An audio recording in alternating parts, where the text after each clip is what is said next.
a ver una variedad de estudios, procedimientos intervencionistas no vasculares.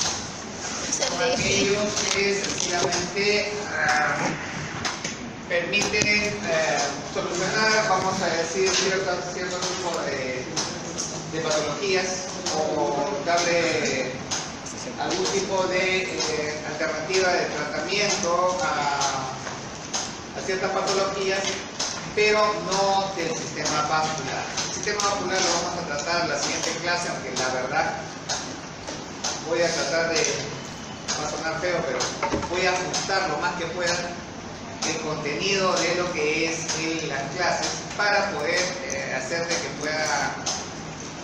pueda ser, ¿cómo se llama?, bien entendido por ustedes, porque en los procedimientos vasculares lo normal siempre eran 3 clases, solo vasculares, pero bueno, vamos a tener que comprimirlo más de lo que ya está.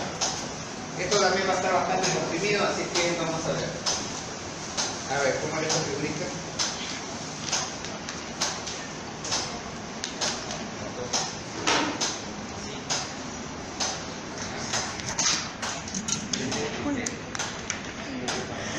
Hola, hola, ¿se está grabando? Bueno, comenzaré con lo que es el estudio de dactilocistografía. La dactilocistografía es un procedimiento que tiene una parte diagnóstica y una parte terapéutica. Una parte diagnóstica en la cual se puede valorar el, primero, dacrio. Dacrio viene ¿de dónde? De conducto, pero ¿qué conductos? En este caso, lacrimales. Entonces, la dacrios y cisto. Disculpa. ¿La qué? Es un conducto. Estaríamos en lo mismo. Ustedes han hablado, escuchar un cistocele. Ya, ¿dónde ocurre? En los uretes con la vejiga. Ya. O sea, obviamente no tiene nada que ver con esto, pero para que vean el prefijo cisto. Ustedes han hablado de la colecistografía. Ajá. Entonces ya la palabra, no sé si es, a veces se usa como prefijo, a veces como sufijo. Sencillamente cisto viene de lo que es cavidad o como una especie de estructura u órgano medio redondeado, que sencillamente como viene también de la palabra quiste, pero bueno, lo voy a confundir más. Cisto viene en líneas generales de lo que es como una vesícula. Vesícula se le llama en general a toda estructura, ya sea redondeada u ovoide, que cumple una función específica. En el caso específico que vamos a ver, la dacriocistografía tiene que ver con las glándulas lacrimales y con los conductos, como dijo su compañero bien. Entonces, es el estudio radiológico con contraste, obviamente, de los conductos y de las glándulas lacrimales. Bueno, podemos mencionar de que hay problemas a veces cuando uno tiene alguna alteración que esté dentro de los conductos lacrimales. Es la excreción. Normalmente sabemos que nuestros ojos tienen siempre que estar lubricados, tienen que estar siempre con, vamos a decir, un líquido que en sí son lágrimas, que están revistiendo siempre los ojos. Y cuando nosotros parpadeamos, sencillamente estamos como limpiando el parabrisas. ¿Ok? En líneas generales, nosotros producimos eso en una gran cantidad, se forman en las glándulas y el problema radica en que a veces los conductos se pueden obstruir y al obstruirse puede crearse una situación en la cual hay pacientes que normalmente pues, cuando uno produce lágrimas puede ser por varios motivos. Uno de ellos puede ser por obstrucción, otro tiene características de tipo emotivo, neurológico, o sea que sencillamente por alguna situación uno llora profusamente y se produce más cantidad de lágrimas. Por ejemplo, cuando se le fue la costilla, se le fue el chico, entonces ya están que lloran a moco tendido, entonces ya. Sí, ¿no? Eso le ocurre a cada rato, dice el delegado. No, mentira. Entonces, esto de aquí Esta obstrucción puede deberse a diversas causas. Con este estudio lo que hacemos, con la opacificación de las vías lacrimales, lo que hacemos es valorar ese tipo de alteración. ¿Sí? El abordaje se puede realizar por vía radiológica normal, mediante una dactiocitografía convencional. Puede también ser sustituida por estudios de tomografía y o resonancia magnética. Pero para el tipo de, vamos a decir, de patología que se quiere, puede ser muy bueno la tomografía y la resonancia, pero desde el punto de vista, si se tiene que hacer en una clínica, esto que lo otro, desde el punto de vista económico, no es muy bueno. El otro estudio tampoco es barato, pero sencillamente es mucho menos de lo que sería un estudio por tomografía y resonancia. La dactiocitografía convencional permite la visualización de las vías lacrimales que van a ser opacificadas por un medio de contraste. La tomografía computada ya también determina la morfología, la localización de lo que esté obstruyendo los conductos y la causa, obviamente determina la causa de lo que está sucediendo. Valora las cavidades sinusales adyacentes, porque nosotros sabemos de que parte del contenido que pudiera exceder en la zona de las vías lacrimales pasa a la zona nasal y por ahí de pronto por los cornetes se zambulle y se mete a los senos paranasales, especialmente a los maxilares, y podría crear una especie de pseudosinusitis. Ustedes saben que la sinusitis es un proceso inflamatorio infeccioso que una de sus características es producir una cantidad de líquido que lo que hace es tapar o llenar las cavidades neumáticas normales de los senos paranasales. Por lo tanto, sencillamente esto podría simular algo parecido. Haciendo una breve reseña de lo que es la anatomía del aparato lacrimal, podemos manifestar de que tenemos aquí el ojo. Encima de lo que sería la parte superior y media lateral del ojo, encontramos la glándula lacrimal propiamente dicha, que es la que se encarga de producir las lágrimas, y después tenemos el sistema excretor formado por los canalículos lacrimales y los puntos lacrimales, que sencillamente, esto es bien curioso, ahorita le voy a decir por qué, que luego van al saco lacrimal, en el fondo del saco, y luego a lo que es el conducto que dice acá bien claro, naso lacrimal. Normalmente, dije hace un rato entre broma y serio, uno cuando tiene problemas de orden sentimental, a veces o emocional, Dios no lo quiera, se nos muere un familiar directo, la madre, el padre, o inclusive algo tan que puede suceder, se nos muere la mascota nada más, comenzamos a llorar. Entonces cuando uno llora en gran cantidad, siente como que sencillamente las lágrimas como se las traga, ¿no? O sea que como uno que pasa a lo que es la parte de lo que es la zona faríngea, y eso es muy cierto. Entonces por eso esos conductos hacen de que el exceso de lo que es las lágrimas pasen a la parte lacrimal. Decía esto que es muy curioso. Nosotros, no sé quién ha sido medio acucioso de pronto, alguna vez le ha picado de pronto el ojo, le arde y se ve en el espejo y se mira por acá y ve que hay como una zona, como si fuera una especie de promontorio, como un granito y como un puntito ahí. Algunos han sido acuciosos y de pronto sí se han visto esto, o se lo han visto al amigo, a quien han ayudado. Oye, se me ha puesto una cosita acá, sóplame el ojo, y le ven ahí, ven un puntito, una zona levantada. ¿Eso es normal? Claro que es normal. Ahí está justamente el punto lacrimal, el opérculo de lo que es el inicio del conducto, los canalículos lacrimales, y es por ahí donde, ustedes hemos dicho que este es un estudio contrastado, es por ahí donde se le pone el medio de contraste al paciente. ¿Con qué? Con una aguja. Una aguja muy pequeña, de 23 a 25 gauss, si se encuentra la de 25 gauss mejor, y mediante adelantando un poquito, mediante un estímulo que permita que se abra ese puntito, Sencillamente el médico introduce la aguja y de ahí inyecta la sustancia de contraste. Esa es la técnica. ¿Pero con qué puede irritar el ojo? Una gotita de limón. Al igual que también eso nos servía, deben haberlo visto en semio, para lo que son las cialografías, igualito puede hacerse en el ojo. ¿Ok? Pasa. ¿Ok? Entonces, como adelantando lo que vamos a ver en un ratito. Otro esquema un poco más demostrativo, donde está todo lo que es el sistema lacrimal, ya lo había dicho, acá está la glándula como tal, en la parte superior y lateral de los ojos, de este lado y del otro lado también. Los canalículos, el sacro lacrimal y el conducto nasolacrimal, que va hasta la zona faríngea. ¿Muy bien? ¿Cuándo se requiere un estudio de dacreocistografía? La dacreocistografía se requiere o está indicada en casos de estenosis. ¿Estenosis de qué? De los conductos. Dacreolitos, ¿se entiende el término?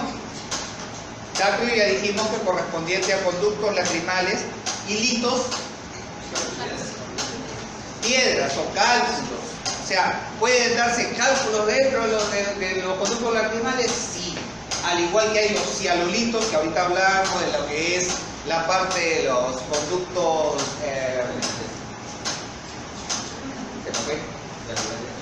salivales, las glándulas salivales, sencilla, conductos y glándulas salivales.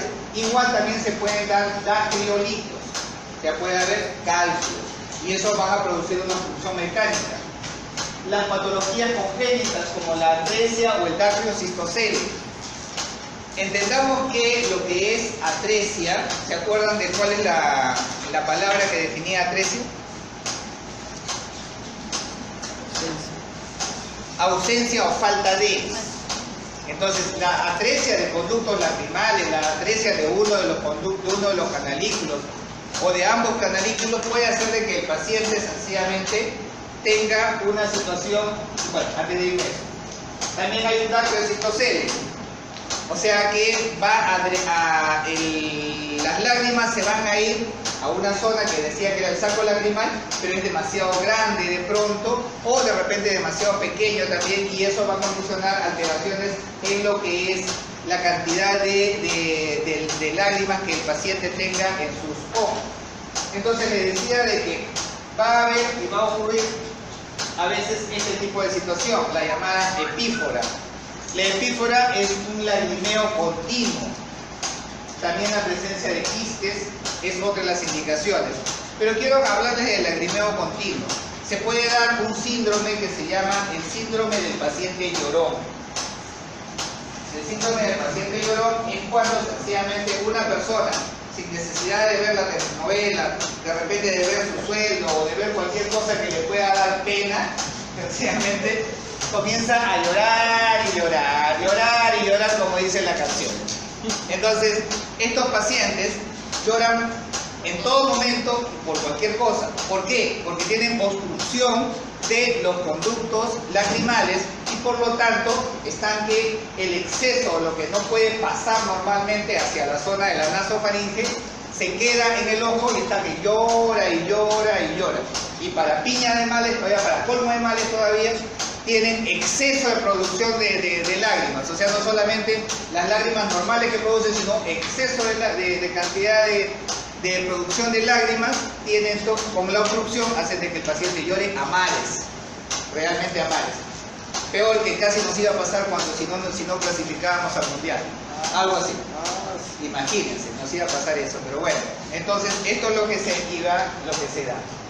Acá las contraindicaciones, una dacreocistitis aguda, o sea, procesos inflamatorios muy severos a nivel de lo que es los conductos lacrimales, y que el paciente esté prácticamente botando pus por los ojos. Imagínense que esté botando material purulento por los ojos. La infección tiene algo similar, y muy raro la alergia al medio de contraste, porque los medios de contraste actuales ya casi no dan mayor reacción adversa. Vean ustedes los ojitos de estos pacientes, Internamente miren cómo hay una tremenda irritación y proceso inflamatorio a nivel de lo que es la parte interna de lo que es el ojo. Y acá todo esto se nota que está completamente infectado. Aquí tenemos una imagen radiológica de cómo se ve en una radiografía una dactiocistografía. Lo que ustedes ven acá por el costado, lo que ustedes ven por acá, este es el sacro lacrimal y este es el conducto lacrimonasal o también llamado nasofaríngeo. Nasolacrimal o nasofaríngeo también algunos dicen. Y el pasaje hacia la zona de la fosa nasal, pero más que fosa nasal, hacia la zona de la rinofaringe. Va hacia la rinofaringe. ¿Cómo se opacifica? Ya lo dije, se opacifica mediante la aplicación del medio de contraste, mediante una agujita muy fina que se pone en el opérculo del ojo, al cual se le estimula para que se abra y se inyecta la sustancia de contraste. ¿Cómo se toma? Puede ser tomada por radiología convencional. Por radiología convencional puede ser tomada. ¿En qué posición? La posición más ideal podría ser la de Breton o también llamada Breton. ¿No?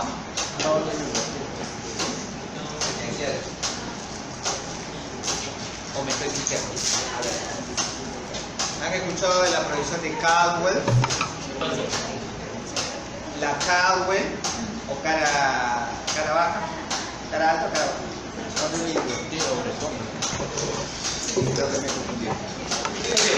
No nos hagamos problema. Llamemos la proyección de Caldwell.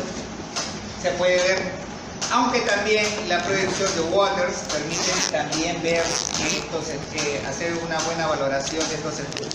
Pero Caldwell y una lateral estricta de la zona, ¿cómo se llama? Rinofaringia, permite sencillamente tipo Caldwell, pero un poquito más arriba partiendo de los ojos, de las órbitas, permite sencillamente apreciar bien los conductos.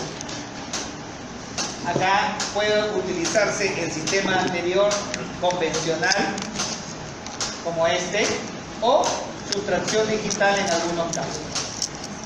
Aquí estamos viendo un saco lacrimal normal, conducto normal y cómo llega hacia la zona de lo que es la zona faríngea prácticamente.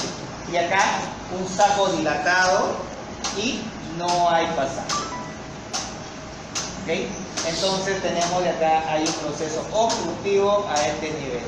En esto es un estudio bilateral, vean acá están los conectores, la agujita está por acá y sencillamente se hace la opacificación bilateral y se ve que llega pinta a la zona faríngea.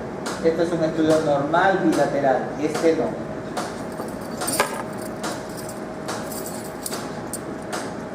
Estudio normal, acá está la proyección por tomografía, miren. ¿Esta qué sería? ¿Qué corte sería? Axial. Muy bien. ¿Y este? Coronal. Coronal. Muy bien. Y vean ahí cómo se aprecia toda la trayectoria de lo que es los conductos lacrimales y cómo llegan hacia la zona faríngea. La obstrucción de los conductos puede deberse, como les dije, a varias causas. Acá, por ejemplo, se ve parte del sacro lacrimal, una parte del conducto y después ya nada. Y esto de acá es contraste que está refluyendo o está sencillamente saliendo por el reborde del ojo, o sea que no llega a pasar y el contraste se va por un costado. Aquí está más o menos normal, pero el conducto sufre un adelgazamiento. Hay una disminución del calibre de lo que es este conducto galactófono, en este caso el izquierdo. Acá también se dilata y se pierde una zona y se ve una zona que está obstruyendo el pase normal de lo que sería el medio de contraste, entonces estamos hablando de un hilito que hay acá. Esta es parecida a la que vimos, solamente se ve el saco y nada más. Acá está la agujita, miren, se ve claramente la aguja. Este es el soporte de la aguja, el conector, perdón, y esta es la agujita. Y no pasa nada. Igual acá, con sustracción digital, este es por convencional, este es digital. Entonces, volvemos a lo que les dije. ¿Cuál es la principal indicación? Obstrucción de los conductos lacrimales. ¿Por qué? Generalmente por litos, piedras. Una obstrucción que podemos denominar por su posición obstrucción baja o una obstrucción alta completamente. No pasa nada realmente, desde arriba.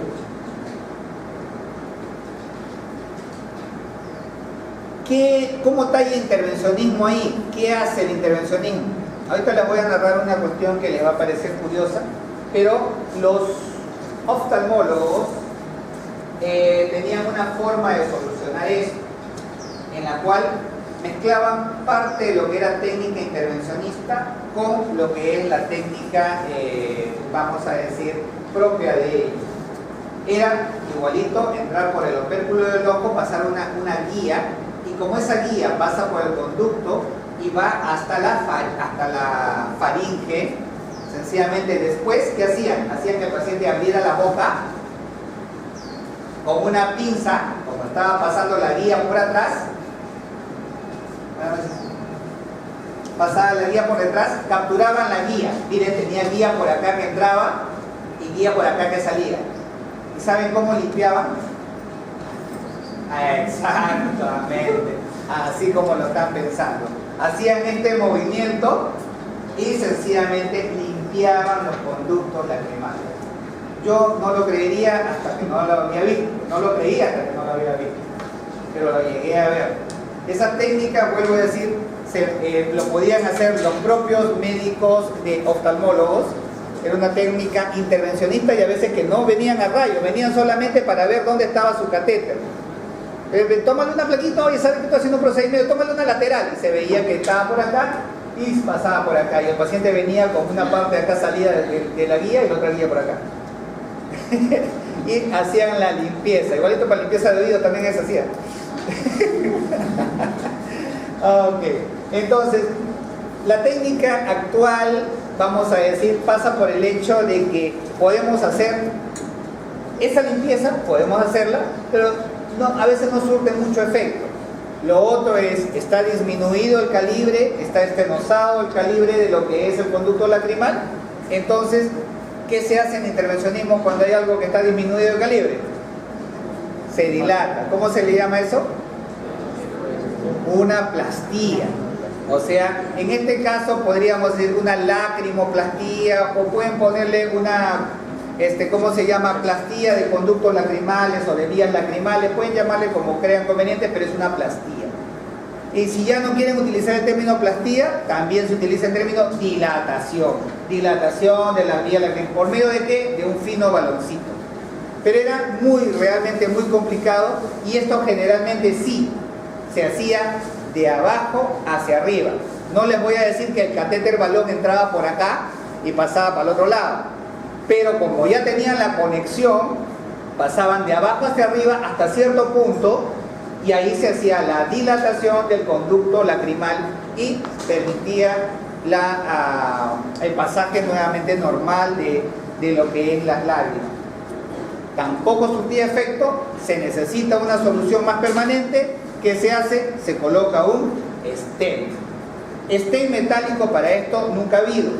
Lo que hay, todavía hay, son este tipo de dispositivos. Que es un stent plástico, y este es su sistema introductor. Con esto se permite ingresar. Igual también se coloca de abajo hacia arriba, y lo que permite es encajar esta zona, como si fuera una cabecita, en el saco lacrimal. Esto encaja en el saco lacrimal y esto va en la zona de lo que es el conducto lacrimal.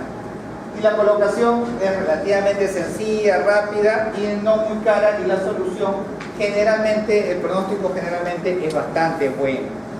Entonces, esta es la bendita prótesis de lo que es un conducto lacrimal. Es una prótesis plástica, no dura, no es rígida, es flexible, pequeña, nada más tendrá pues cuánto, unos 5 centímetros más aproximadamente. Esto se hacía con bastante frecuencia en algunos servicios de radiología intervencionista. Acá está cómo es la técnica, vean cómo se pone la agujita. Algunas veces se le hacía una muesca o se le angulaba. Habían agujitas especiales, algunas que con una cánula semiplástica o plástica, perdón, que tenían de diferentes tamaños y a algunos se le podía preformar la curva y se hacía la obtención de las imágenes que ya hemos visto, ¿no? Entonces esta es la técnica normal de lo que es la opacificación de los conductos lacrimales. Les decía que el dacrocistocele es un tipo de anomalía que consiste en una malformación congénita que obstruye el sistema excretor lacrimal. Esta obstrucción distal, acá, se hace porque hay una válvula que sencillamente se bloquea y no trabaja bien. Tenemos dos válvulas, la válvula de Hasner y la válvula de Rosen-Müller. Esta de acá, una está aquí y la otra está aquí. La Hasner está acá arriba y la Rosen-Müller abajo. Cualquiera de las dos se podría obstruir y dilatar. A eso le llamamos el dacrocistocele. Generalmente se da todavía en niños, pero tiene características casi congénitas. Muy poco ya se ve en pacientes adultos. En adultos se ve más que nada los litos. Eso fue con respecto a la dacrocistografía. Otro procedimiento que también tiene bastante acogida actualmente, pero requiere de ciertas características y ciertos elementos que a veces no se encuentran muy a la mano, es la famosa, bueno, dicen ARF, parece que tuviera la ARF, pero es FRA, la frequency radio frequency ablation. La ablación por radiofrecuencia, ¿se entiende el término ablación? ¿Corte? ¿Sí? ¿Seguro? ¿La única definición? ¿Seguro que cortar?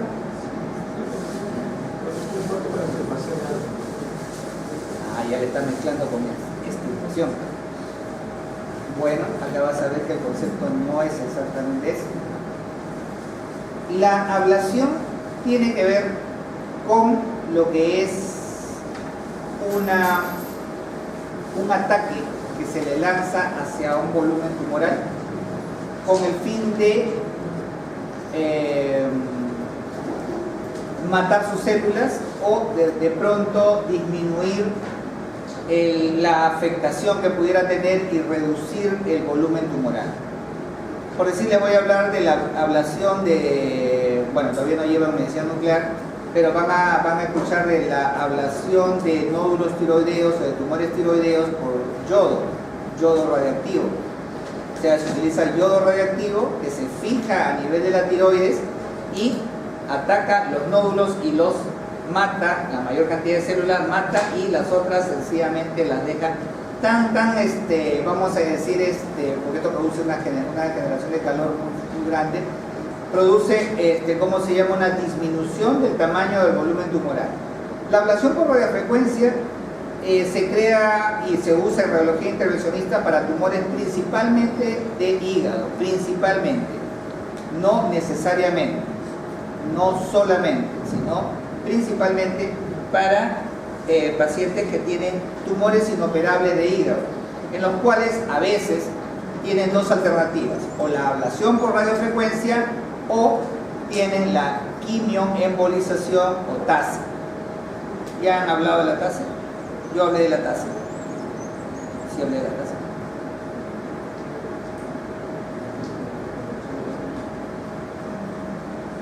es un procedimiento vascular, tendría que hablarlo en la siguiente clase. Bueno.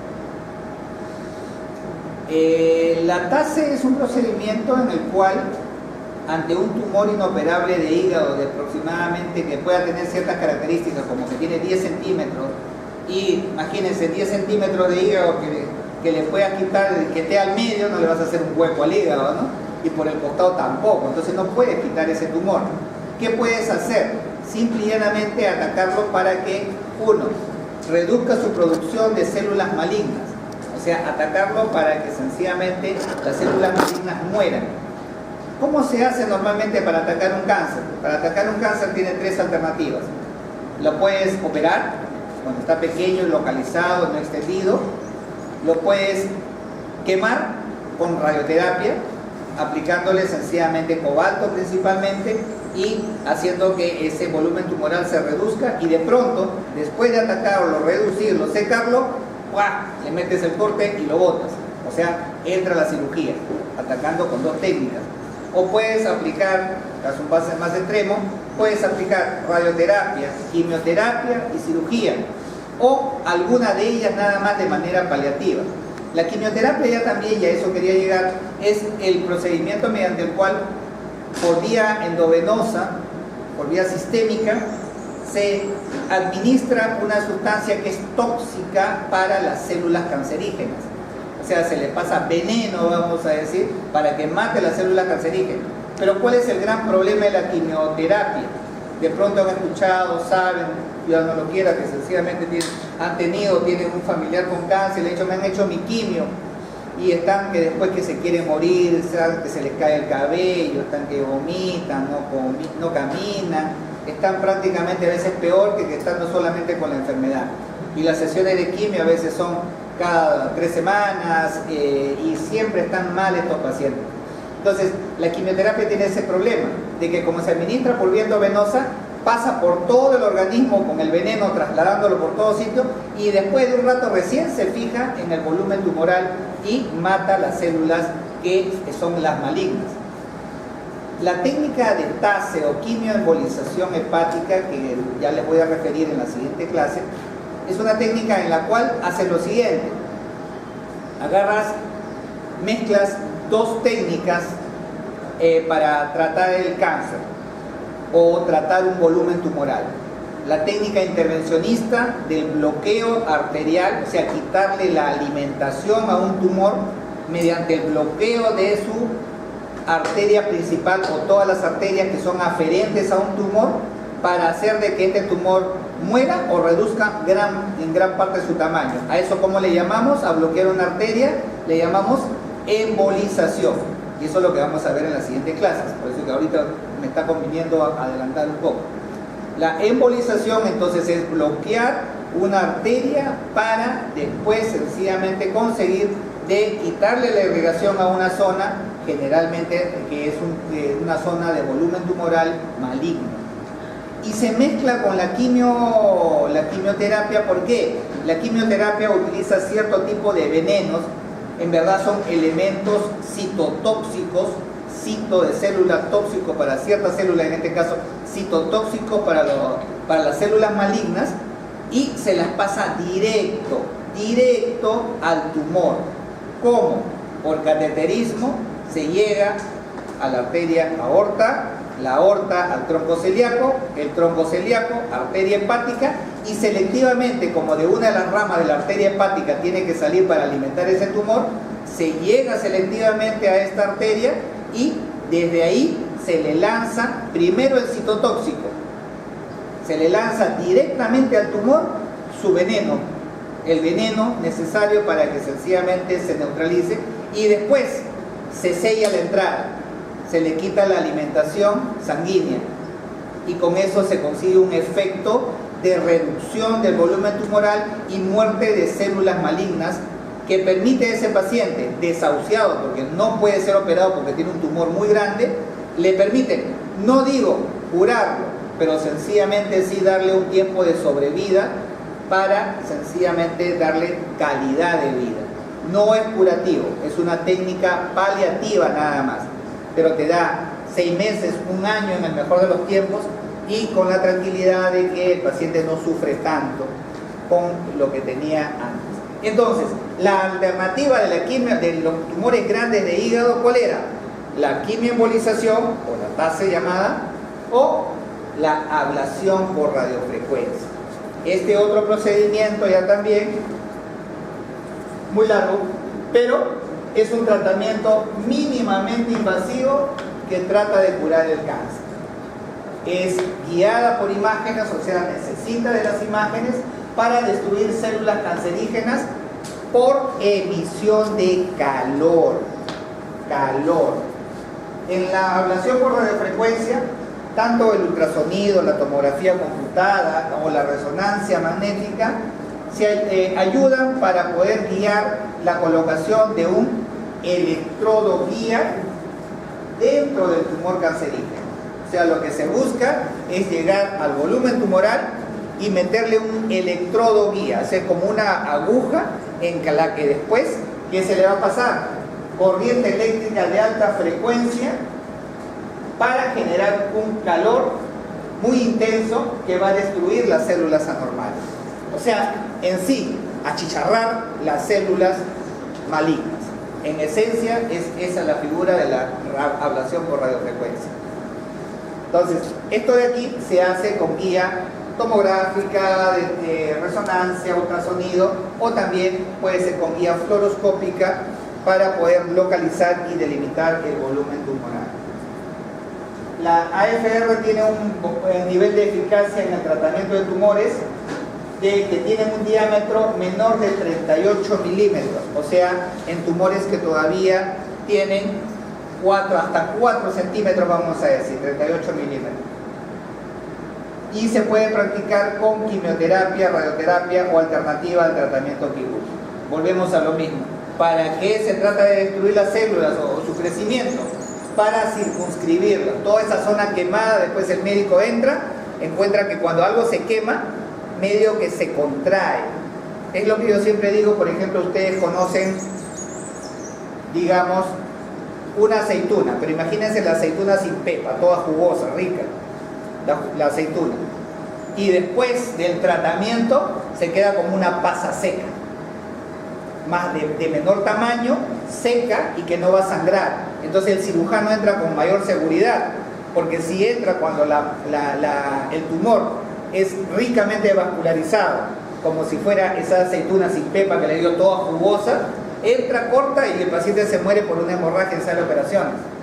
Entonces es importante para ellos, sencillamente a veces, contar con este tipo de procedimientos que permiten reducir el volumen tumoral, quemar parte de las células y delimitar la zona. Porque cuando, hay un incendio, digamos que se quema la parte media, donde se quema más, va a quedar delimitado, esta zona de acá es donde se quemó toda la mayor cantidad, y se puede diferenciar una zona de otra. Entonces permite al cirujano también delimitar mejor, sencillamente, estos son las células quemadas, hasta acá llega, perfecto, la técnica que llamamos criollamente del cuchareo. Hacen su cuchareo, es como cortar no sé, gelatina, igualito, y levantas, algo así. Entonces cuando el volumen tumoral no ha sido tratado, ya sea por quimioterapia para reducir también el volumen tumoral y para secarlo, o por radioterapia, o por radiofrecuencia, o por quimioembolización, el cirujano de pronto no tiene mayor alternativa. Aunque por quimioembolización ya les dije que son tumores inoperables. Es una opción de tratamiento viable y efectiva cuando el paciente no es candidato para someterse a cirugía debido a que el tumor que lo afecta es inaccesible. Digamos que sea un tumor que esté sobre la zona subdiafragmática o muy posterior, en la cual sencillamente tendría que irse por la parte posterior, o está muy cercano a otras estructuras que pueden comprometer, otro tipo de funciones en el organismo. Por lo tanto, ahí se puede aplicar la radiofrecuencia. Cuando el paciente tiene problemas de salud, otros problemas de salud que hacen que la cirugía sea muy riesgosa. Por ejemplo, puede tener diabetes, puede tener ¿cómo se llama? Problemas cardíacos, puede tener estar asociado de pronto a una obstrucción de vías biliares, puede tener una pigmentación amarilla, o sea, ¿cómo se llama eso? Ictericia, que en determinado momento la elevación de niveles de urea, creatinina y de bilirrubina en sangre pueden alterar todo el funcionamiento normal del organismo y llevarlo al paciente a un shock. Entonces, cuando hay ese tipo de pacientes, esto de acá es una alternativa sumamente sencilla. Se dice que es totalmente no invasiva, pero sencillamente tiene algo de invasión, puede tener sus riesgos, pero son mínimos respecto a otras técnicas más agresivas. ¿Qué se puede atacar con este tipo de procedimientos? Los carcinomas hepatocelulares, que es un tipo de cáncer primario del hígado, así como el cáncer de colon, que puede hacer metástasis o se disemina del colon al hígado. Y, como lo dije, y esto está repetido, es una alternativa, de repente, bueno, esta vez sí espero que mis preguntas vayan. Es una alternativa cuando los pacientes tienen este diámetro de 15 pulgadas, dicen los autores a nivel inglés, y en milímetros es 3,38 milímetros o 3,8 centímetros, o sea, menores de 4 centímetros pueden ser atacados por radiofrecuencia. La tasa de éxito para eliminar por completo tumores hepáticos pequeños es mayor al 85%, miren ustedes, 85% de efectividad en tumores pequeños, o sea, en estos tipos de acá, menores a esto, 85% de éxito, es bastante, comparado sencillamente con otras alternativas. Así están ustedes ahorita.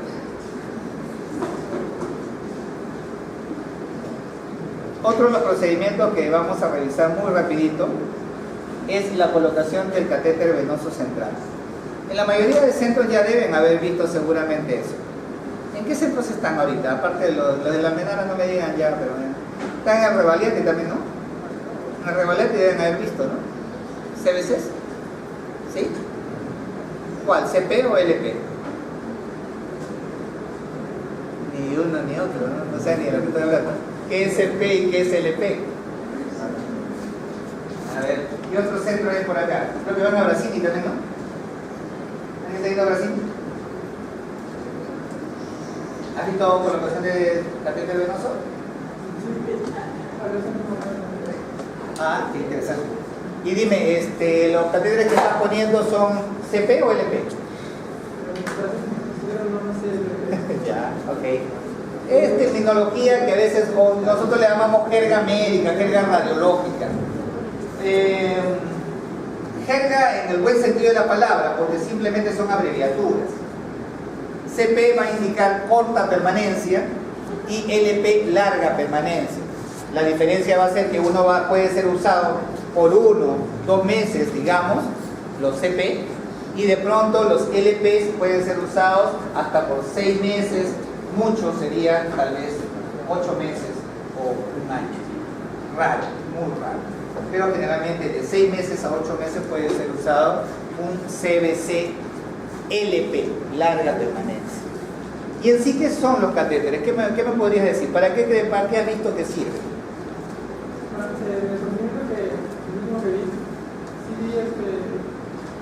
Hicieron un cambio, por ejemplo, en el CP y el LP.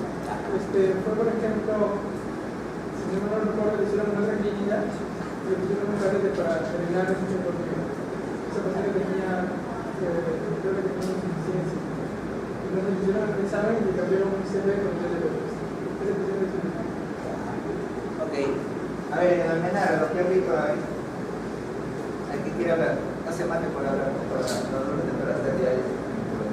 Ok, pacientes que requieren un acceso vascular que les dé seguridad para hacer otros procedimientos y que esos procedimientos son repetitivos en el tiempo.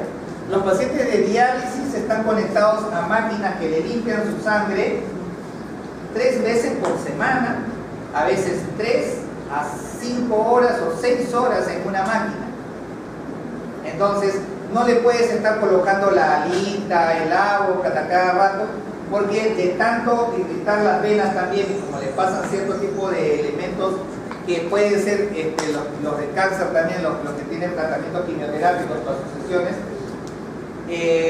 son algunos medicinas o sí, medicamentos que sencillamente irritan la vena y por lo tanto la hacen más dura, más reactiva, más densa.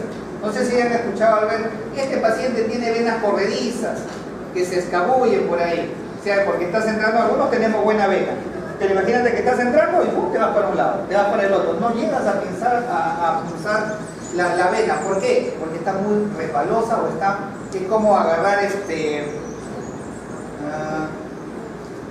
¿han visto esas liguitas que había antes, como, bueno, antes, para ligar a los pacientes y tomarles la muestra, esto que el otro?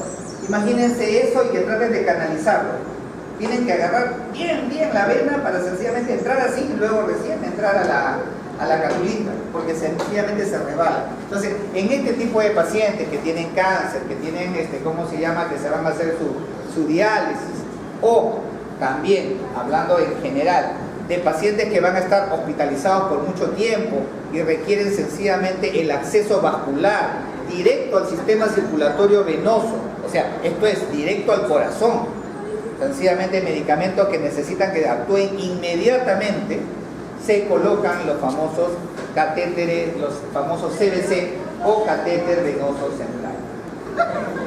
Los accesos venosos, entonces, sus indicaciones pueden servir para, con fines diagnósticos, una flebografía para tomar muestras de sangre venosa, o para una angiografía pulmonar. ¿Qué sería una angiografía pulmonar? Disculpa. Todos los vasos del pulmón. Ya. ¿Y por qué no le llamaría arteriografía? Se ven venas y arterias. O sea, nosotros tenemos, algunos confunden un poco los conceptos, es lo mismo arterio que angiografía. En esencia podría considerarse que sí, porque parten de la misma situación. Comienzan con la arteriografía pulmonar, pero la angiografía lo que te permite es, como graba en secuencia, ves la fase venosa, ves la fase arterial, capilovenosa y ves la venosa, hasta lo más tardío. Entonces tienes toda la secuencia. Entonces, ¿qué es eso? Una angiografía. ¿De qué? De la pulmonar.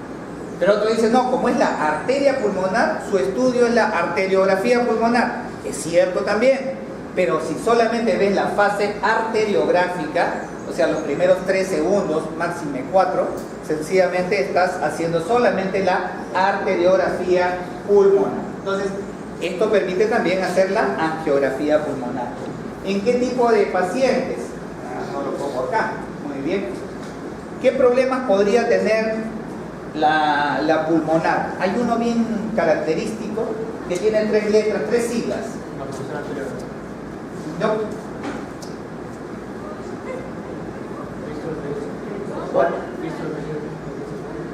No.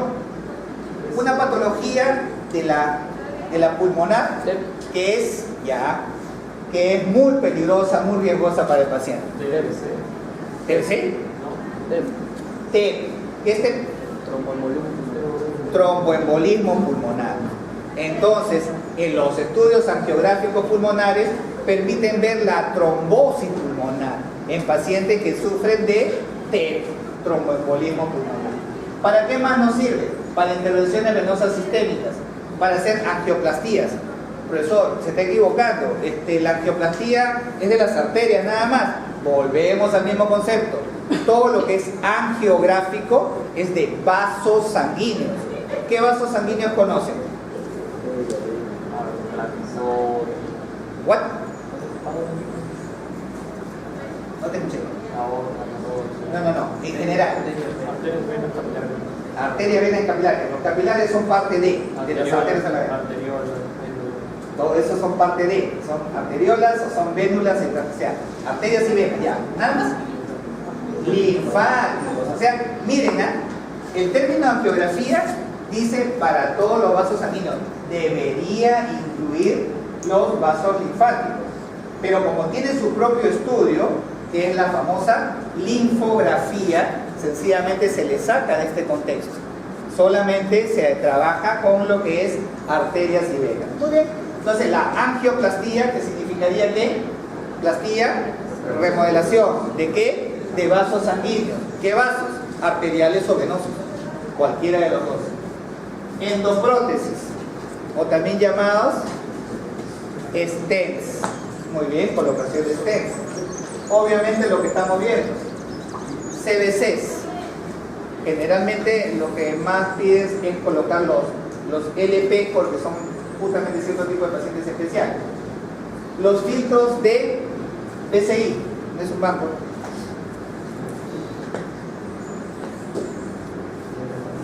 Ya. Muy bien, vena cava inferior. Es bueno que se familiaricen con siglas. A mí no me gusta mucho poner las siglas, pero también es cierto de que poner todo el nombre es una jarana porque la estructura de la diapositiva se ve muy congestionada. Vena cava inferior. O sea, quiere decir filtros. ¿Qué son filtros? Vamos a ver en la siguiente clase. ¿Qué? Algo parecido. Son sistemas generalmente metálicos, principalmente metálicos, que permiten hacer de que trombos que viajan desde los miembros inferiores sean, no digo detenidos solamente, sino fragmentados a mínimas expresiones, o sea, quiere decir a ser cortaditos de manera tal de que no puedan crear un embolismo pulmonar severo. Me explico.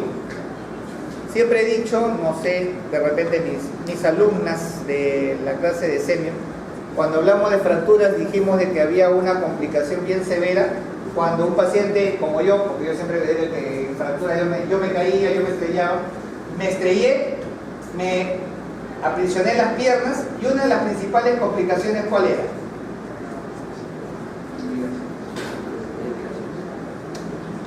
Ya, pero ¿nada? ¿Qué puede pasarme a mí? ¿Saben que el paciente se puede morir por un embolismo pulmonar? Uno de los problemas cuando hay un accidente de tránsito en el cual hay compromiso, fractura abierta de los miembros inferiores, es de que viajen trombos desde abajo hasta arriba. Ustedes dirán, ¿cómo? Fácil. Las arterias son las que llevan de aquí para todo el mundo, para todo el cuerpo. Las venas son como sistemas de aspiración y por eso tenemos 3 tipos de embolismos. Voy a anotar, creo que tú vas a anotar en mi clase la otra semana. Como estas pruebas voluntarias se me han apuntado también en el cerebro. Pero no importa, para que ya cuando hablemos de eso sea más rápido. 3 tipos de embolismos hay. Uno, el que estamos viendo, el embolismo sanguíneo, ¿no? El embolismo clásico. Un coágulo que viaja de un sitio con un trombo y luego llega a un sitio en el que ya no puede pasar y ¡plum! Tapona, que se convirtió en un émbolo. ¿Ok? A eso le llamamos embolismo. Y que de acá puede llegar a la pulmonar, tapona el pulmón y adiós. El paciente se muere por eso. No se muere porque está roto su pierna. Se muere por el tromboembolismo pulmonar. Por el embolismo pulmonar que le va a producir la muerte, ¿no? Valga la redundancia. Después decía, el otro tipo de embolismo. ¿El otro tipo de embolismo cuál sería? No. Otro elemento que actúe como émbolo. Placas ateromatosas. Muy bien. Entonces tenemos un embolismo graso. Placas que pueda tener el paciente, de, ¿cómo se llama?, de colesterol, pueden desprenderse y viajar y taponar también la pulmonar. ¿Qué otra cosa puede decirse desde abajo hacia arriba? ¿Cuál es la característica principal de una fractura abierta? ¿Qué ingrese? Aire. Entonces, ¿el aire también se puede ir a las venas? Exacto, y tenemos un embolismo gaseoso. un embolismo gaseoso, o sea, burbujas de aire sencillamente pueden llegar a ascender por las venas y hacer un embolismo gaseoso. O sea, tenemos tres tipos de embolismo cuando sencillamente puede ocurrir, y las tres pueden ocurrir en el caso de un paciente que se estrella con su carro en, ¿cómo se llama? Y se fractura de manera abierta las piernas. Muy bien.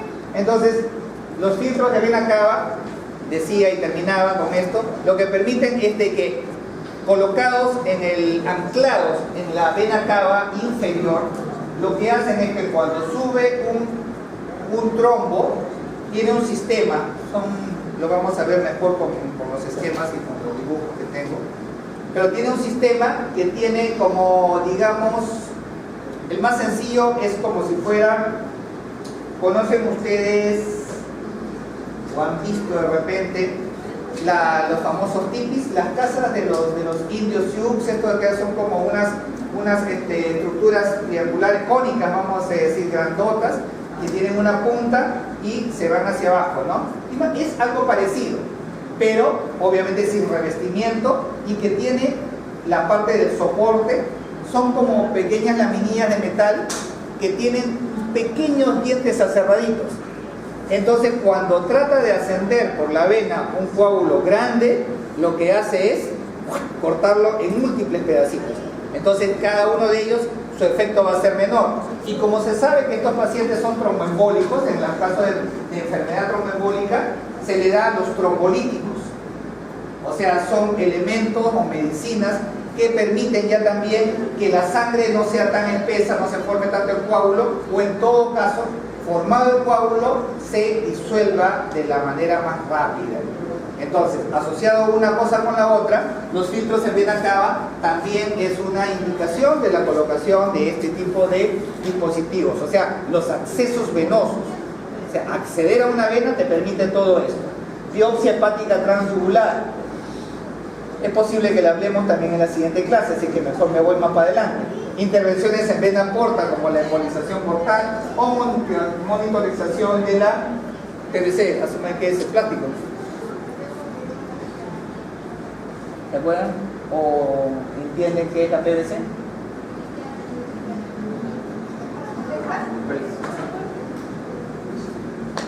Presión venosa central. Los hematólogos, los especialistas en cirugía vascular, los especialistas en trasplante hepático, valga la redundancia, son especialistas justamente en saber de presiones que cada parte de una vena puede tener, y que las alteraciones en esa presión puede ocasionar cierto tipo de trastornos a nivel no solamente de un órgano, sino de todo el organismo, valga la redundancia. Entonces, la monitorización de la presión venosa portal, de la vena mesentérica, de la vena suprahepática, de las infradiafragmáticas, de la vena cava inferior, de la superior, y así sucesivamente, solamente el saber esa presión indica una alteración sistémica, valga la redundancia, que ellos saben cómo tratar o trabajar. Entonces, colocando catéteres en esa zona, sencillamente se puede medir la presión. Es como medir la presión normal que nosotros no medimos, pero entonces en este caso es dentro de lo que es la propia vena. ¿Cuáles son las contraindicaciones? Paciente inestable, que tenga una distribución multisistémica, o sea, que esté en mal estado general, una coagulopatía, que esté alterado su perfil de coagulación, que tenga alergia al contraste iodado, vuelvo a decir, contraindicación relativa, cada vez más relativa, deterioro de la función renal, también relativo, porque sencillamente, ¿cuál es una de las complicaciones de la administración de medios de contraste? La insuficiencia renal aguda, IRA. Y sencillamente la indicación para hacer un estudio de riñón, en este caso, por ejemplo, la urografía, que está perdiendo bastante fuerza ya, en algunos sitios ya casi no se hace. Una de las indicaciones era IRA. Dice, pero ¿cómo puede ser una indicación y después de una complicación? Porque lo es. Pero la urografía, y eso siempre lo he destacado, ya seguramente alguno de ustedes habrá rotado por el hospital Hipólito Unanue, Bravo Chico, sencillamente de forma, guardo muy grato recuerdo, no solamente por la gente, sino por el tipo de trabajo que realizan. Ahí es casi el único lugar, casi el único, donde desde hace, estoy hablando desde mi tiempo de practicar, 30 y tantos, no, 30 años, 33, 32, por ahí. Desde ese tiempo, ya para hacer un estudio de urografía excretora, se le pide al paciente que tenga un resultado de niveles de urea y creatinina. Porque si están alterados esos valores, el paciente sencillamente está con insuficiencia renal aguda y no debe hacerse el procedimiento.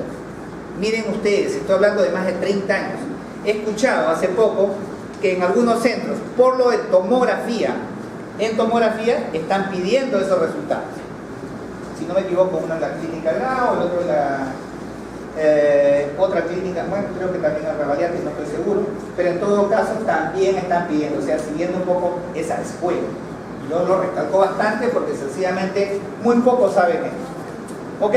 Entonces, la alergia al medio de contraste es muy relativa. Deterioro de la función renal también, incapacidad del decúbito supino por falla cardíaca o compromiso respiratorio. Esto, bueno, hay muchas personas que pueden tener problemas de orden respiratorio muy severos y no pueden estar echados. Entonces, sencillamente, en este tipo de pacientes no se puede hacer el procedimiento porque el procedimiento implica que el paciente esté exactamente en longitudinal, exactamente en decúbito supino, y si no, no se puede. Gestación siempre ha sido una contraindicación. Paciente no colabora, relativo, lo dormimos y colabora a las buenas o a las malas. La trombosis completa del sistema venoso profundo, relativo hasta cierto punto. Hemos tenido casos, no sé si haya alguno de mis antiguos estudiantes, no de este grupo, porque en la vez pasada estuvimos en septiembre, tal vez, sencillamente algunos venían y hacían prácticas. Entonces vimos varios, no uno, paciente hacen la punción a nivel de la yugular, tapado la yugular, tapada la subclavia, no se puede acceder para ponerle el CBC. Van al otro lado, tapado aquí, tapado allá, o de repente una está permeable y la vena que une el lado derecho con el izquierdo, tapado también. O sea, la vena innominada, no se puede. Vamos abajo, van a la femoral, femoral derecha, tampoco se puede. De pronto van a la femoral izquierda, hay una hilacha por ahí, ya por ahí nos metemos, listo. Y de todas maneras se le hace un acceso venoso. Y ahora ya les voy diciendo con esto de que no solamente los CVCs son a nivel yugular, también hay a nivel femoral, y de los dos tipos, los llamados corta permanencia y larga permanencia. Fiebre, que debuta el paciente con fiebre o es de tipo inexplicable, preferible, sencillamente indica la fiebre, siempre indica un proceso infeccioso, y ante un proceso infeccioso siempre hay que tener ciertos reparos. Lo tratan, me manejan la fiebre, todo, y lo traes. Neutropenia absoluta. La presencia de poca cantidad de glóbulos blancos, de plaquetas principalmente, pacientes que de repente no le haces una pequeña punción y sencillamente no van a parar de sangrar, olvídate, tienes que tener mucho cuidado. Entonces, problemas de coagulación, de neutropenia, todo, hay que tener cuidado. Estos son los materiales y equipos, no voy a perder mucho tiempo en esto. Lo principal que vamos a ver, aparte de la técnica de Seldinger, que se puede utilizar la propia aguja, se utilizan guías, pueden ser de diferentes tipos y de diferentes calibres. Un introductor vascular, un catéter pigtail, puede ser cobra, todo, y el equipo de fluoroscopía para guiar la función. ¿En qué consiste? Pues acá ya está la parte ya terminada. Este es un tipo de PIC. El PIC es un tipo de catéter ya también que va por la zona venosa, pero en este caso la del miembro superior. La más común que tenemos, el de los catéteres venosos centrales, es el que entra por vena yugular, pasa a vena cava y queda expuesto hacia afuera. solamente suturado y queda para afuera. Esto permite que se le conecte directamente, como le digo, para pasarle suero, para pasarle medicamentos, pero esos son los temporales. ¿Cómo son los tunelizados? Los que son de larga permanencia. Hacen de que este catéter que llega acá se mete a la vena cava, se mete hasta la zona auricular del lado derecho y por acá, subcutáneamente, después sale hacia el exterior. Sale por un costadito, acá de la piel, y por eso se llama tunelizado, se le hace un túnel por debajo y con ello se consigue darle más seguridad. Igual se fija con un puntito y el paciente tiene mayor seguridad, porque nosotros a veces, y nos ha pasado, me ha pasado personalmente a mí, gracias a Dios hace muchos años, y gracias a Dios sin consecuencias, cuando estás tomando un portátil, de pronto te enganchas con el catéter y te lo llevas. Imagínense sacarle un catéter al paciente cuando está sencillamente en la UCI o en la emergencia. Ha pasado, no solamente a mí. Yo confieso de que sencillamente me ha pasado. Por suerte, el paciente no estaba en tan mal estado, se pudo controlar la zona hemorrágica y al final de cuentas quedó más que en una mala anécdota. Una mala anécdota. Porque sencillamente siempre hay que tener mucho cuidado. Por más rapidez que necesites para hacer un procedimiento, cuando se trata de estar con pacientes que están monitorizados, con catéteres, con vías, con electrodos, tienes que tener mucho cuidado.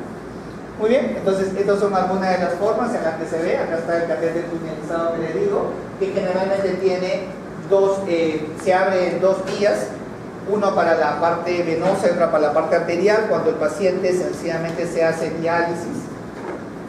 Acá está, rojito y azulito, rojo para la parte arterial, cuando se introduce esa, componente para limpiar la sangre a nivel de lo que es la diálisis, y azul cuando es la sangre venosa que sale del organismo ya debidamente depurado.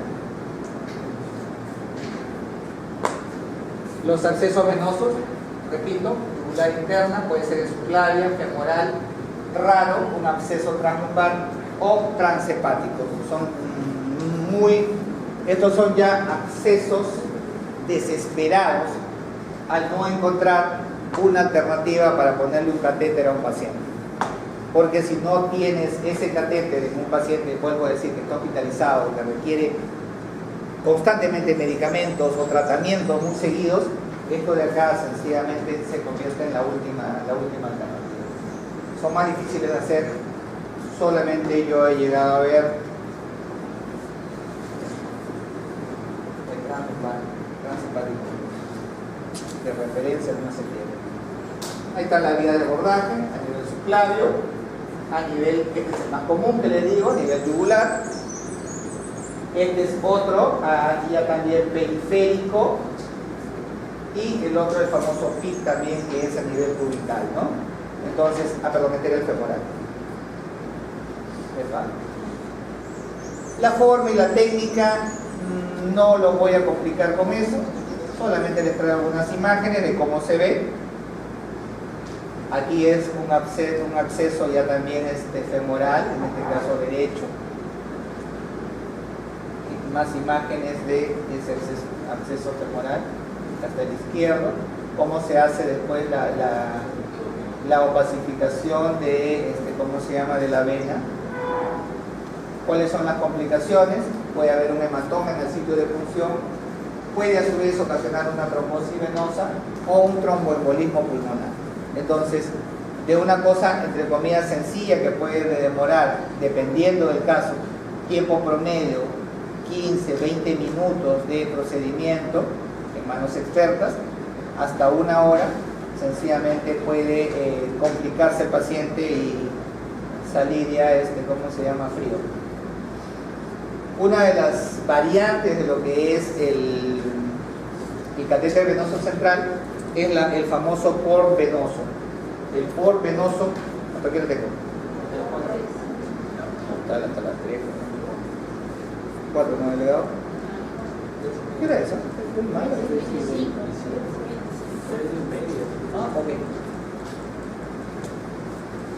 La alternativa a un CBC, que es un sistema ya también que en los dos casos tiene exposición externa del catéter.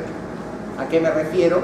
En el de corta permanencia ustedes vieron que sale del cuello y están los dos catéteres, la zona de conexión está aquí, está a la vista. ¿Y esto de aquí qué puede pasar? Aparte de los incidentes que se puede enganchar, se puede sencillamente jalar o se puede doblar, se puede ensuciar. Puede ser motivo de que agentes patógenos se inserten ahí, como les digo, puede estar hasta 2 meses, 3 meses con el temporal. Entonces puede ser el paciente sujeto a infecciones por tener ese tipo de catéter expuesto. En el tunelizado decimos, bueno, la mayor parte está hacia adentro, pero hay una parte que igualito sale hacia el exterior. O sea, volvemos a la misma situación. Se puede infectar por agentes patógenos que ingresen de fuera hacia adentro. Siempre que tienes algo, en general, cualquier elemento que tú introduces de fuera hacia adentro puede llevar por arrastre agentes patógenos hacia adentro del organismo. En algunos casos, por eso es que tiene que cubrírseles inclusive con tratamiento profiláctico de antibiótico-terapia. Entonces, es muy importante que este por venoso tiene una característica: no tiene visualización externa, mejor dicho, no tiene salida hacia el exterior. Es un sistema de colocación de un catéter con un dispositivo que está subcutáneo, está por debajo de la piel y que no tiene mayor posibilidad de contaminación por arrastre. Es un dispositivo como este. Es como un ovni. Antes lo hacíamos semejar al sombrerito de algunas de nuestras paisanas de la sierra. Cualquier cosita, cualquier similitud, lo que ustedes quieran, parece un ovni. ¿Ok? Entonces, este dispositivo se introduce bajo el mismo precepto de lo que es el CBC LP. Se ingresa por yugular, se hace la tunelización, pero en vez de una tunelización, lo que se hace es, se hace la tunelización y se hace acá una especie de bolsillo. O sea, se corta un pedacito, se abre, se diseca y se mete este aparatito. Y esto de aquí se coloca por debajo de la piel, se ve como una cosa hinchada, obviamente, claramente palpable y visible, en la cual cuando el paciente tiene que ir a su tratamiento, digamos, para que le den tratamiento del cáncer, pacientes que pueden tener, ¿cómo se llama?, quimioterapia, sencillamente, ¿qué hace la enfermera? Palpa, acá está, que aparte que es visible, palpa la parte media que es como una especie de tamborcito, como la superficie de un borrador, palpa ahí, mete la aguja y manda el medicamento de manera directa, normal. A esto le llamamos un puerto venoso, un por venoso. Puede ser doble, puede ser único, puede ser de metal, puede ser casi todo de plástico, pero igualito, misma intención, llegar. Es un acceso directo al sistema venoso central, directo al corazón, directo a la cava superior y a la aurícula derecha. ¿Ok? Entonces, esto es más práctico, evita la contaminación, no hay cables para afuera, no hay ninguna parte del catéter está hacia afuera. ¿Estamos? Ahí se ve cómo se llama el set, donde vienen todos los materiales. Ahí está el port, las zonas donde se inserta. Bueno, esto vamos a pasar un poco rápido. Acá la técnica, cómo se coloca: primero se punza a nivel subclavio, se llega a canalizar la subclavia, se llega a la zona de lo que es el tronco brachiocefálico. Luego de ahí se entra a lo que es tronco brachiocefálico venoso y lo que es la cava superior hacia la aurícula derecha. Se hace el bolsillito, como le dije, se hace como un ojalcito y ahí se mete el poro. Se hace la tunelización, se mete el catéter y punto final. Las ventajas: preserva las vías periféricas, no te ataca nada. Tranquilo, no tienes que sencillamente hacerle pinchazos al paciente. Y hay pacientes que por su gordura o porque ya recibió tratamiento anterior, como les digo, tiene venas corredizas, tiene venas difíciles, muy delgaditas, entonces no hay que atacar las venas. Disponibilidad de una vía venosa permanente, en todo momento la tienes. El mismo paciente, en casos desesperados, si tuviera una reacción anafiláctica, un shock, agarra su jeringa, se palpa y se inyecta. No hay ningún tipo de problema para ese tipo de inyectarse. Algunos de nosotros sabemos cómo inyectarnos sencillamente en casos de emergencia. Algunos que tienen buenas venas sencillamente no necesitan gran cosa para casos de emergencia. Pero esto de acá es mucho mejor porque tienes el acceso ahí nomás y es mucho más fácil. Permite administrar fármacos agresivos con menor riesgo, lo que dije, para pacientes quimioterápicos. Conlleva mayor libertad de movimientos. El paciente no tiene que estar limitado, no se me vaya a enganchar, que cuando me pongo mi ropa, cuando me saco mi ropa, no me lo vaya a jalar con todo. O sea, esto de acá es muy práctico. Administración de quimioterápicos, infusión continua, nutrición parenteral, o sea, diferentes ventajas, también extracción sanguínea, diferentes ventajas que tiene el POP. Inconvenientes: es técnica quirúrgica, requiere equipo de cirugía menor, precisa adiestramiento específico para su manejo.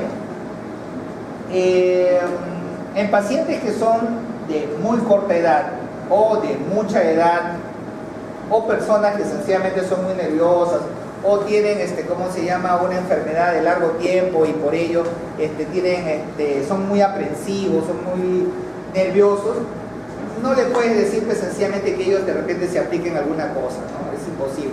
Pero en otros sencillamente tú le puedes adiestrar de cómo, mira, esto te puede salvar la vida, acá mismo tú puedes inyectarte. De repente, aparte de todo, es insulino dependiente. Entonces ya puedes necesitar insulina, alguna cosa más, algún otro medicamento, normal. Se puede producir alteración de la imagen corporal tras su colocación, obvio. Estéticamente es una bola que aparece acá. Para los que van a estar mostrando su pecho en la playa, todo lo demás, ya pues es un problema. Para las señoras, obviamente también es un problema. Para los niños, obviamente, estéticamente es muy visible. Es una cuestión que eleva la piel en este sentido. ¿Ok? Entonces, y las complicaciones, según dicen, pueden ser graves. No conozco mucho de las complicaciones hasta ahora. Estas son durante la colocación. ¿Qué puede pasar? Neumotórax, hemotórax, émbolo aéreo, hematomas y arritmias. Posterior a la colocación, puede haber flebitis, que procesos inflamatorios sobre las venas, trombosis, infecciones, sepsis asociada a la colocación del CBC o del dispositivo, bacteremia asociada al mismo dispositivo o complicaciones de tipo mecánico. Puede, en algunos casos, no sé si haya otra imagen, pero quiero que recuerden que esto tenía una curva.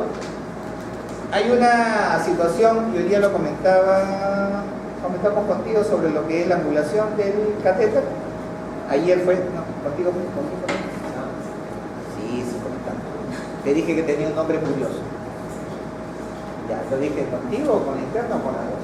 Bueno, la interna, no sé si.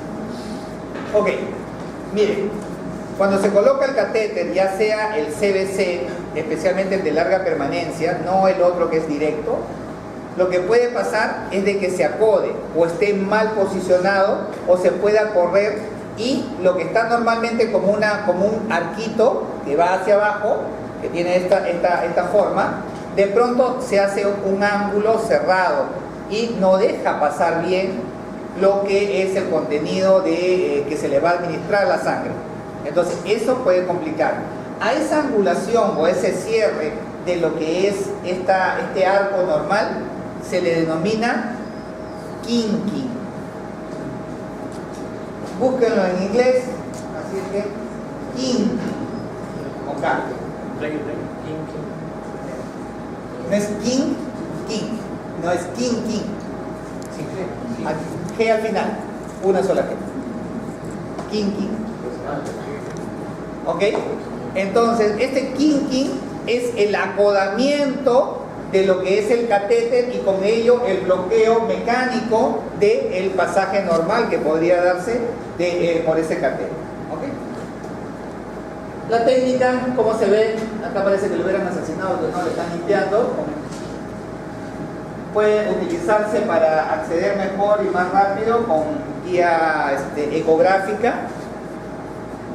Se colocan los campos, vean cómo se va a hacer una pequeña incisión y luego se abre lo que es el bolsillo. En el bolsillo se coloca el dispositivo y luego este dispositivo ingresa tunelizado hacia la zona de lo que es la yugular, igualito que la técnica de CBC, y luego se sutura. Acá está entrando. Ajá, y ya estamos al cierre.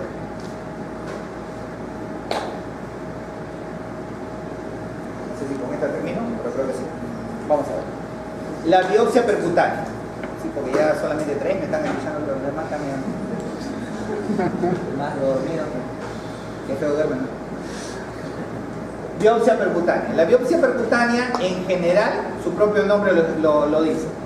Es una biopsia percutánea. ¿Qué se entiende por biopsia? Toma de muestra. What? Toma de muestra. Toma de muestra.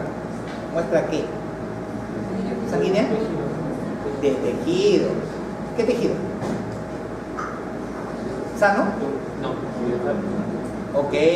Entonces, en sí la biopsia lo que quiere, lo que trata en esencia de hacer es extraer parte del tejido celular anormal que pudiera estar en el organismo. No se le hace biopsia a un tejido sano. Tengo, mi músculo está un poco hinchado, me voy a hacer una biopsia acá. No. Tengo un tumor aquí, perfecto, le hago biopsia al tumor. ¿Ok? ¿Y por qué percutánea? Por cutáneo de piel, sea por la piel o a través de la piel. Ya eso se entiende. Entonces, la biopsia percutánea es un procedimiento en el cual se va a hacer la extracción de una muestra de tejido anormal por vía percutánea, con agujas especiales que va a sencillamente después ser mandadas a lo que es los laboratorios al laboratorio en la parte de anatomía patológica, y después de sus estudios determinan el tipo de célula maligna o benigna que estuviera ahí y de pronto el estadiaje en el que está el tumor. Muy bien, esto de acá son algunas de las indicaciones: diagnóstico de neoplasias primarias, el diagnóstico de la enfermedad metastásica si es que la hay y su estadio, como lo dije, valoración de la recurrencia tumoral post tratamiento, o sea, han tratado una zona, supuestamente han extirpado todo, pero ha quedado un remanente y de pronto ver cómo está esa recurrencia del tumor. Estudio de procesos inflamatorios, infecciosos, colecciones líquidas, a veces hay procesos exudativos o transudativos que se dan dentro o en la periferia y forman abscesos peritumorales que sencillamente están al costado del tumor, o de las zonas que ya han sido liberadas del tumor, sencillamente también pueden formarse abscesos. Diagnóstico de enfermedades parenquimatosas difusas. Aquí, por ejemplo, biopsia pulmonar bajo control fluoroscópico. Vean una imagen de masa aquí y cómo sencillamente con una aguja bajo control radioscópico se llega a la zona y después ya, bueno, obviamente se quita todo. Por si acaso, esta imagen, este es un ejemplo. Esta imagen, normal o anormal, delegado. Y delegado, ¿te acuerdas? ¿Me has preguntado? ¿No me has preguntado? ¿Te acuerdas de esta imagen? ¿Te acuerdas? Mi equipo tiene una falla en el flat panel detector y que sencillamente hace de que se vea esta banda. Esta no es el catéter, no es la guía que es de otra forma, sino es la línea que forma este defecto y que en algunos casos malogra o perjudica la visualización de la imagen. Bueno, no puedo hacer más. Acá, otra vez, un caso, tumor en la parte media del pulmón derecho, otro tumor abajo, y de esto se pueden hacer biopsias. Ventajas de la biopsia llamada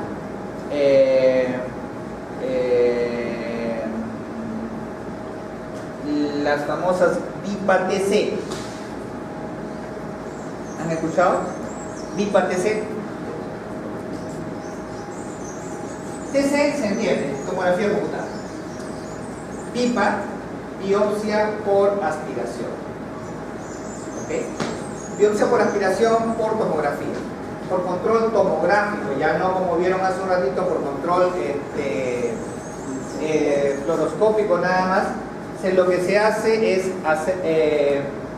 hacer de que haya más precisión en lo que es la colocación de la aguja, y con ello el método es más seguro, haciéndolo, bueno, no siempre ¿cómo se llama? Es de menos dosis que la fluoroscopía. Hay una controversia ahí. Por tomografía se usa más dosis que por fluoroscopía.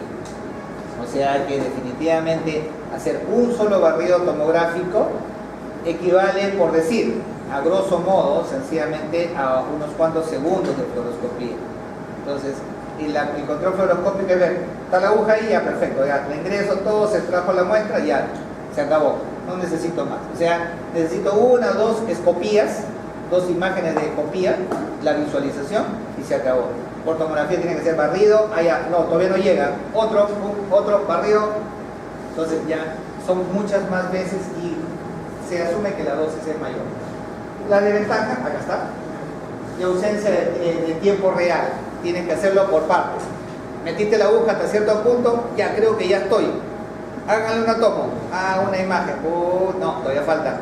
En el otro plano, quiero ver cómo está en el otro plano, ya entonces tienes que hacer la imagen, el otro. Es toda una jarana, pero bueno, según dicen, es más segura y más precisa la localización. Usada también, acá sí, acá esto sí legal.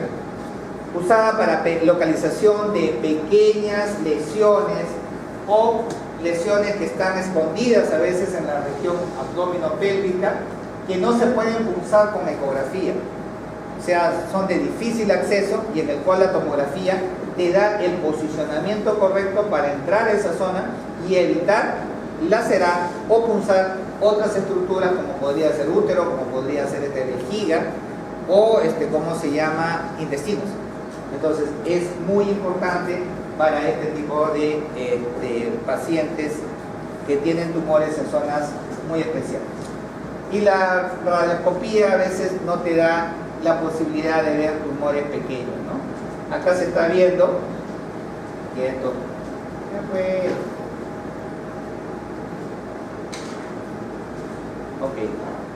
acá se está viendo, ¿qué zona será esto? Tórax. ¿Qué tórax sería? ¿Qué derecho? ¿Estamos de acuerdo? Muy bien.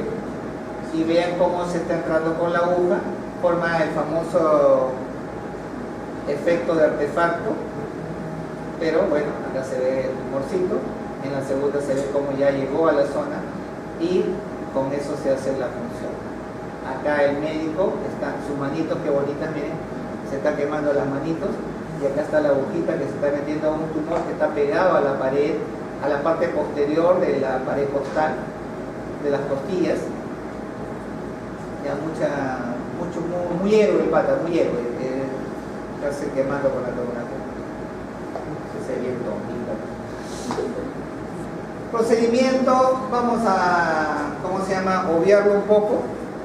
Sencillamente, bueno, se requiere anestesia a veces y se hace, ¿cómo se llama?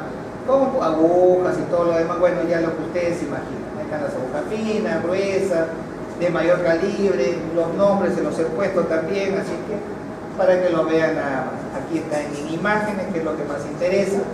Acá está una de las agujas, acá están las agujas de punción. Esta es una aguja especial que tiene una superficie hueca aquí y que cuando se jala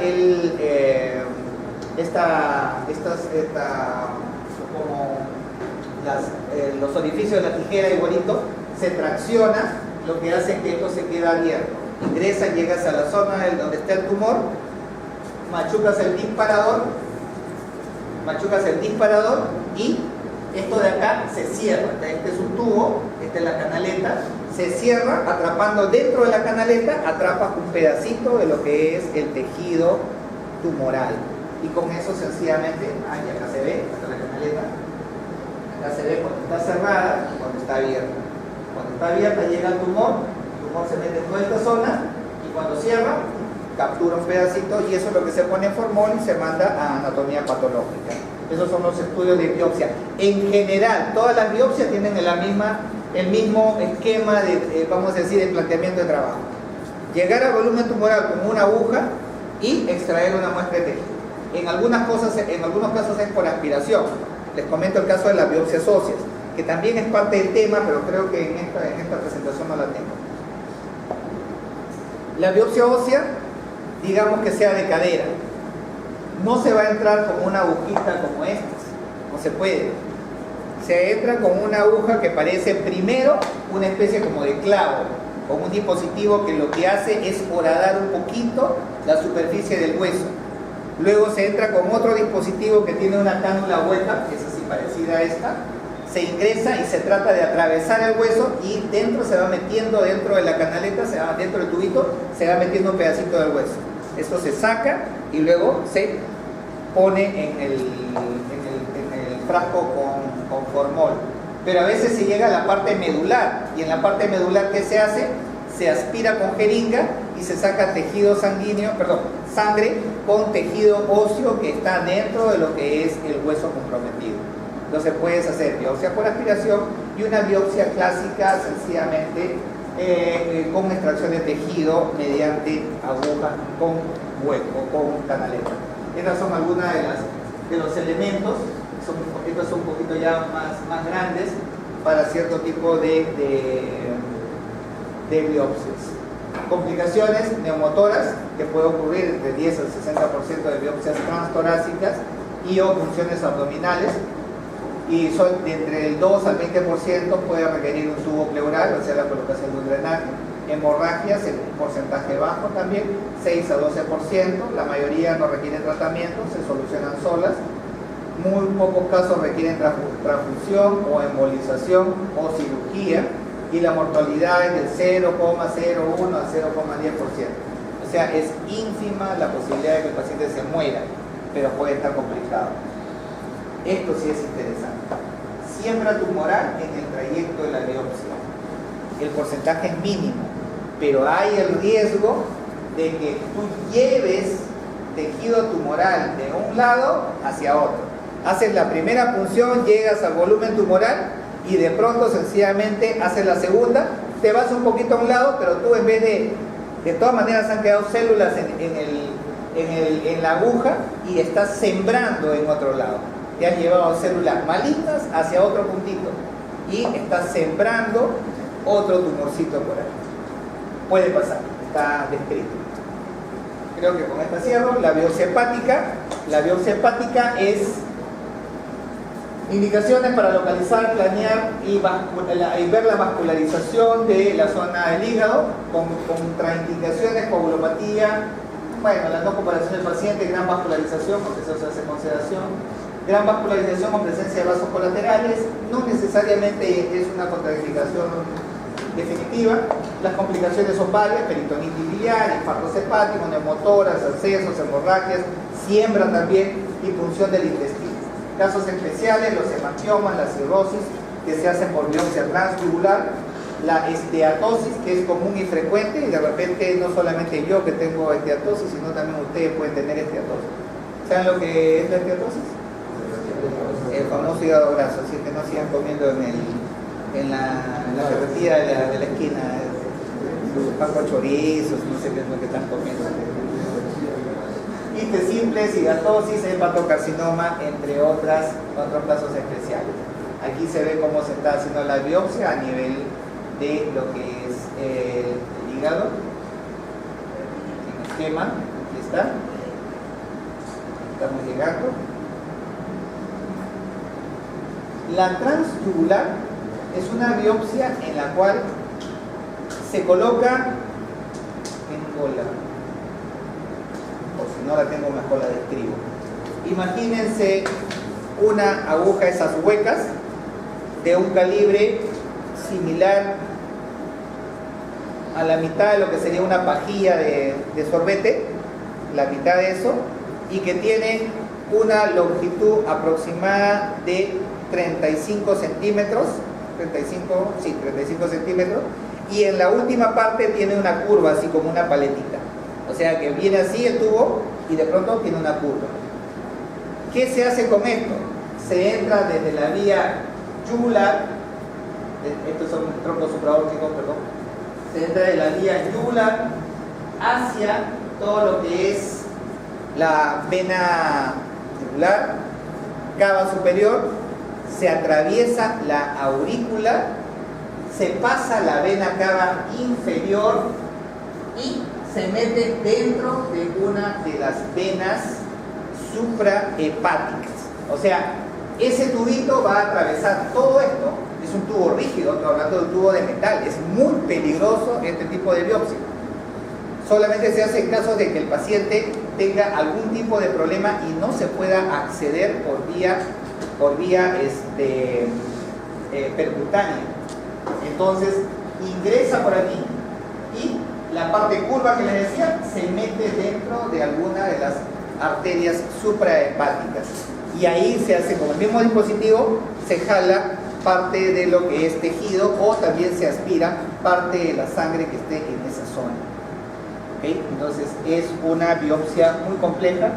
Ahí se está viendo cómo el tubito de metal está entrando, miren cómo se mete aquí, y de aquí se lanza el dispositivo y agarra parte de parénquima, corta el parénquima y se lleva un pedacito para el exterior. Aquí está llegando justamente también. Acá está la canaleta, vean cómo entró adentro del hígado. Ya aquí está retirando. Y esa era la parte de hoy. Algo parecido hacemos a veces. A veces hay lo que se llama ensayo-error. O error-ensayo. Ok. Miren, quiero mostrarles antes de que termine una situación. A ver. Todavía ya. Hay un videito.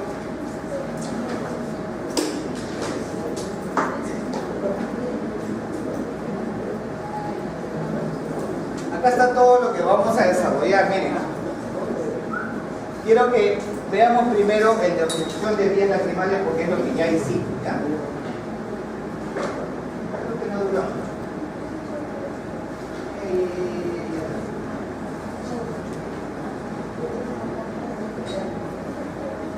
Atentos y después si hay preguntas me dicen.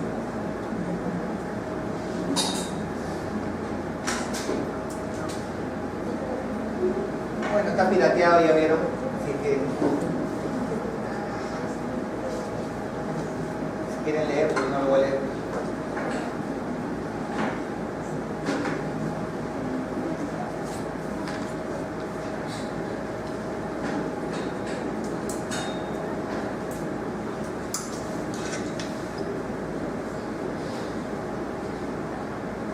Ahí viene la simulación de cómo se forman lágrimas y cómo son eliminadas el exceso, porque primero limpian, recubren, hidratan y luego el exceso se va por aquí. Pero ¿qué pasa si una se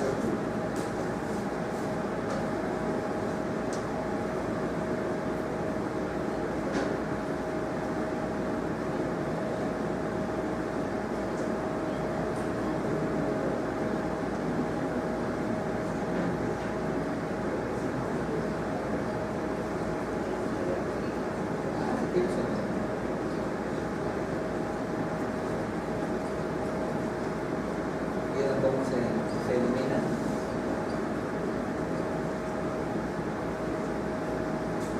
Funciona como una bomba de succión. Presiona aquí, y acá hay problemas, obstrucción.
Ahí le tenían otro nombre. Gastrocistopinostomía.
Entonces, como ustedes han visto, esta es la parte, vamos a decir, clínica o quirúrgica de cómo se maneja a un paciente que tiene obstrucción de las vías lacrimales.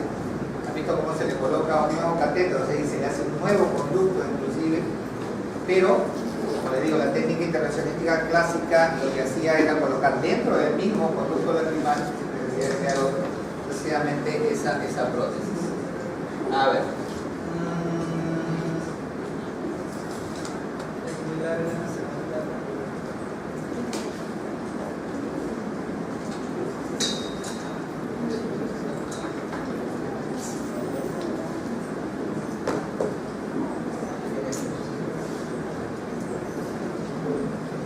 Bueno, vean esto porque es parte de lo que está quedando pendiente, ¿no? La técnica de gastrostomía. Pero creo que es para escuchar.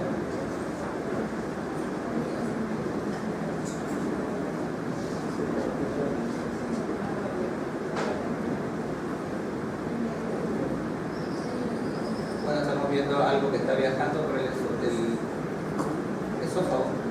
Llegó al estómago. Pasó a la segunda porción, la tercera, ángulo de Krebs.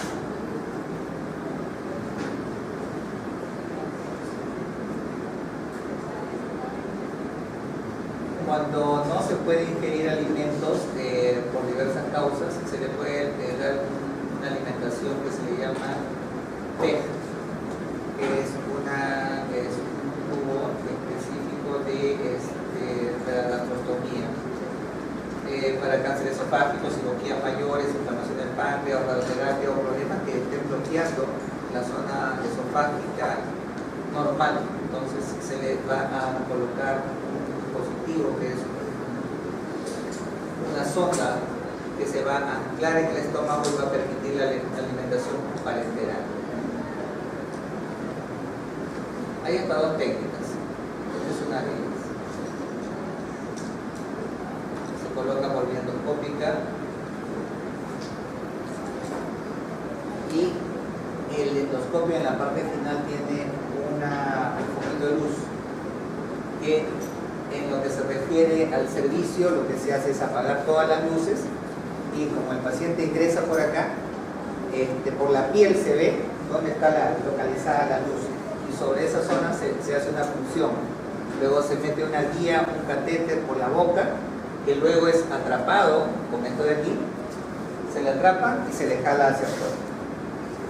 Y se coloca luego el dispositivo que es el tubo de gastrostomía. Acá, este es el de jalar.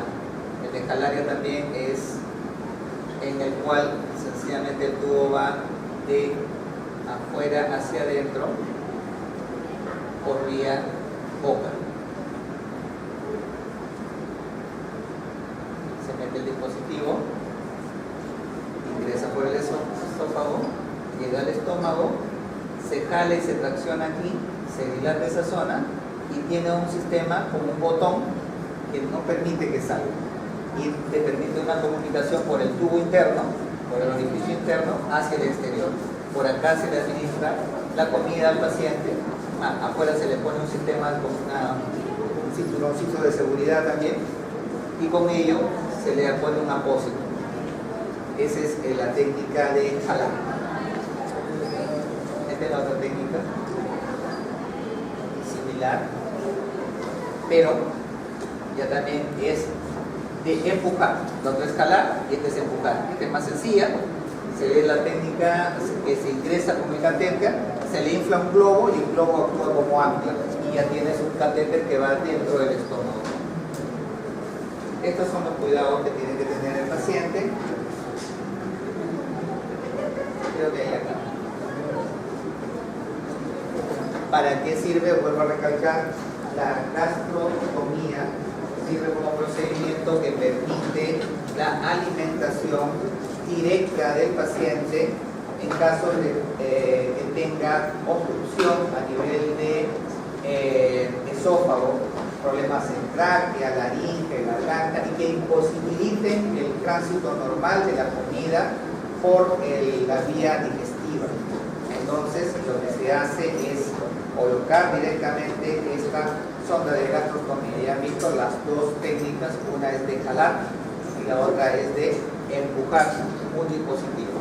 Bueno, está repitiendo ahí no va a pasar la otra. Estoy dejando delegado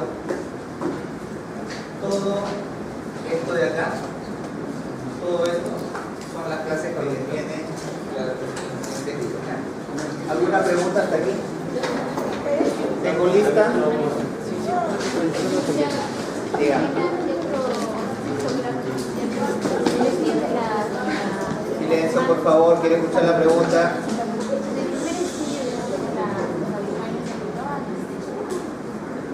Ya, muy bien. Sí es posible, obviamente toda injuria, vamos a decir, todo acceso que se busca de manera contracorriente, de una manera no natural en el organismo, puede causar dolor. Por lo tanto, en muchos de los casos se puede hacer y colocar cierto tipo de agentes anestésicos para suavizar la trayectoria o la introducción de ciertos elementos. Me explico, por ejemplo, cuando colocan, por ejemplo, la sonda nasoyeyunal, como se ingresa por la nariz, ingresan y le ponen gel, ¿cómo se llama? Silocaína en gel, para poder hacer de que con la manipulación que se hace acá el paciente no sienta dolor o no haga una reacción.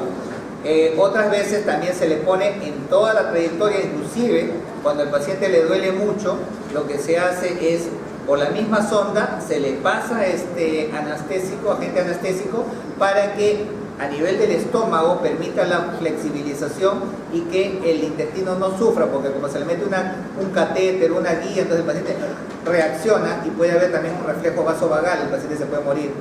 Preguntaba a su compañera si para la dactilocitografía si se le hace con anestesia. Para el procedimiento radiológico no, para el procedimiento quirúrgico sí.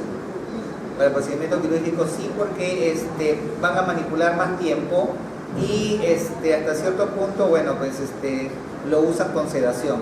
El paciente está semidormido también, no está con sed. En nuestro caso, generalmente las dactilocitografías las hacemos directas. El paciente está totalmente consciente con los ojos abiertos, le buscamos el opérculo del ojo, se le coloca la agujita sale por un costadito, se le pone un esparadrapito ahí y con un conector desde una regular distancia, unos 15 centímetros, el médico inyecta y puede permitir la visualización, tanto en frontal como en lateral. Esa es la técnica de la dactilocitografía. Ok, ¿alguna otra pregunta? Ok, entonces, delegado, la otra semana, misma hora, mismo canal.